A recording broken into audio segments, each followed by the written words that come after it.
성장 호르몬은 성장에 관여하는 호르몬으로 세포의 재생과 세포의 복구를 도와주는 호르몬입니다. 성장 호르몬은 어린이의 키 성장, 뼈의 강화, 근육량의 증가, 지방 분해 촉진, 단백질 합성 증가, 면역 기능의 증가, 피부 노화 방지, 기억력 개선 등의 기능이 있습니다. 따라서 키가 한창 크는 아이들에게 성장 호르몬이 중요한 것은 물론이고요. 어른들, 특히 중년 이후의 어른들에게도 무척 중요합니다. 아이가 잘 안 큰다고 성장 호르몬 주사를 맞히는 경우가 있는데요. 성장 호르몬을 주사로 맞는 방법은 아직 충분히 검증되지 않은 만큼 약물이나 인위적인 방법이 아니라 우리 일상생활 속에서 성장 호르몬 분비를 늘리는 것이 중요합니다. 그럼 어떻게 하면 성장 호르몬이 많이 분비될 수 있을까요? 첫째, 하루 20-30분 정도 줄넘기나 농구를 하라. 성장 호르몬의 분비량은 영양, 수면 상태, 운동 등 후천적인 노력에 의해서 결정됩니다. 특히 운동은 성장 호르몬의 분비를 촉진시키고 신진대사를 원활하게 해주죠. 하루에서 20분에서 30분 정도 줄넘기와 농구와 같은 점프 동작이 포함된 운동을 하면 성장판이 자극돼서 키가 크는데 도움이 됩니다. 또 누워서 팔, 다리를 뻗고 허리를 굽혀 양쪽 무릎을 잡는 동작의 스트레칭을 일주일에 3번 이상 하는 것도 키 성장에 도움이 됩니다. 키 성장에 도움이 안 되는 운동은 기계체조, 역도, 씨름, 레슬링 등이 있습니다. 이런 운동들은 체중을 너무 많이 싣는 운동이라서 피하는 것이 좋습니다. 다리에 무리를 주어서 성장판에 혈액 공급이 잘 안 되거나 심한 충격으로 성장판이 다칠 수도 있습니다. 둘째, 단백질과 칼슘을 충분히 섭취하라. 돼지, 소의 붉은 살코기와 멸치와 뱅어포처럼 뼈째 먹는 생선을 자주 먹는 것이 좋습니다.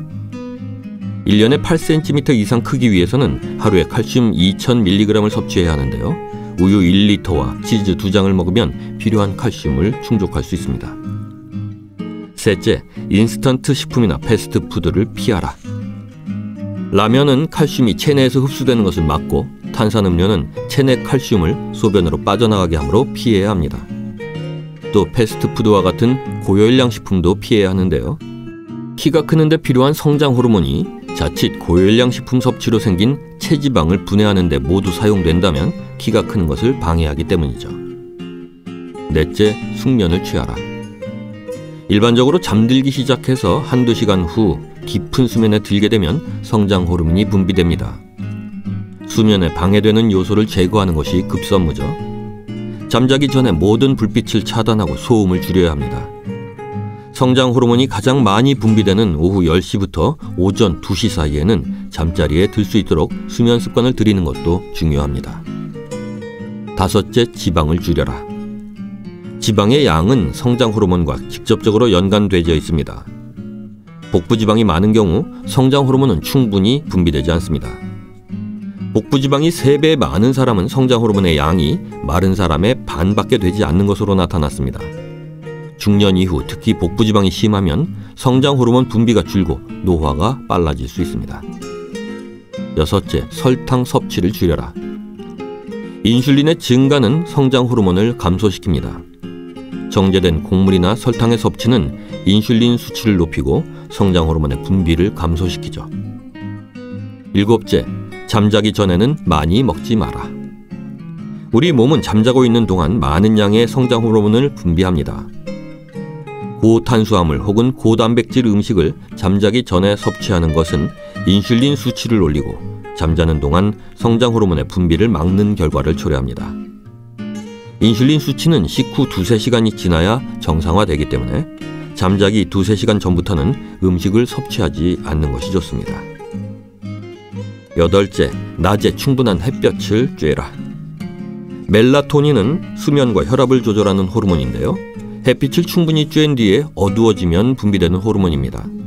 멜라토닌이 잘 분비돼야 수면의 질이 좋아지고 충분한 잠을 자도록 도와주기 때문에 성장 호르몬의 분비를 증가시켜줍니다. 규칙적인 생활 패턴을 지키는 것도 멜라토닌 분비를 위해서 중요합니다.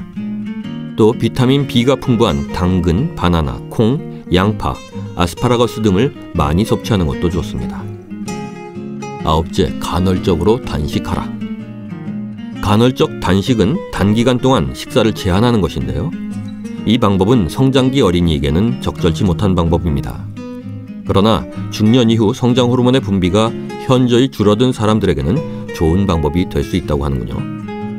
간헐적 단식이 성장 호르몬의 분비를 촉진하는 이유는 지방을 감소시켜서 성장 호르몬의 생산을 높여주는 효과가 있고요. 단식 기간 중에 인슐린을 낮은 레벨로 유지시켜 줌으로써 성장 호르몬의 분비를 정상적으로 유도하기 때문입니다. 연구에 따르면 3일간 금식한 후에 성장 호르몬이 300% 증가하고 일주일간 금식한 후에는 1250%나 증가했다고 합니다. 또 다른 보고에서도 2, 3일의 금식이 성장 호르몬을 2~3배 증가시키는 것으로 나타났다고 하는군요. 간헐적 단식이 성장 호르몬의 분비에 도움이 된다는 근거이기도 하죠. 다만 아직은 연구 사례가 충분치 않기 때문에 조금 더 연구가 필요할 것으로 보입니다. 그럼에도 단식이 건강에 이로운 연구 결과도 있고 적은 표본이어도 성장 호르몬의 증가가 확인된 연구 결과가 있는 만큼 적절히 활용해 볼 수 있겠습니다. 네, 오늘은 성장 호르몬 분비를 자연적으로 증가시키는 방법에 대해서 알아봤습니다.